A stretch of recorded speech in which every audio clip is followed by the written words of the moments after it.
Набита Пабло вика, давай ще му сипваме с кеф, защото нещата не седят така както седяха като бях момче, когато кефа не беше в тинтите, а беше снегове редове в безмислени песни, в които се лафи за море.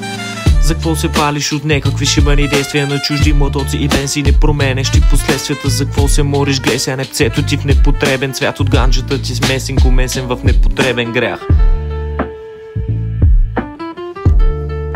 Да, знам, нещо по-сериозно трябва по принципа, но това е просто чисти ума си човек, просто хвърлям някакви абсолютно случайни работи, дето не мисля, че имат някакво крайно значение, ама трябва да ги извадя, защото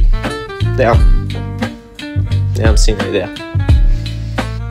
Завъртам те с шамара на обратна палка, ти си жалка на пушалка за малко да вляза в хаос за пауза измежду пространствения свят. За жалко изчария направил съм безбройни неща, сега ти я наричаш някакво подобие на твоя жена. А тя ми звънка сутрин след обед вечер за чайче, нещо фа с бебчето зайче. Добре съм вместо да се обутам в небето, лицето ти ми е известно с това, че ме кара се чувствам добре и то доста често. Флексам тежко с феста, идва неизбежното добро да се поместя серата на брото с песен на бюрото си. Изрезвам лепки с полив неотразен цвет, мненията на околните са ми обозначени пак.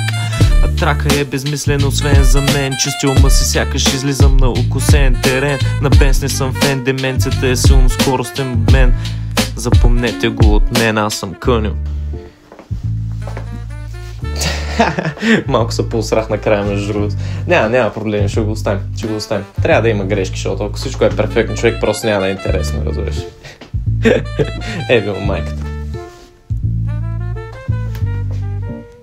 Това е.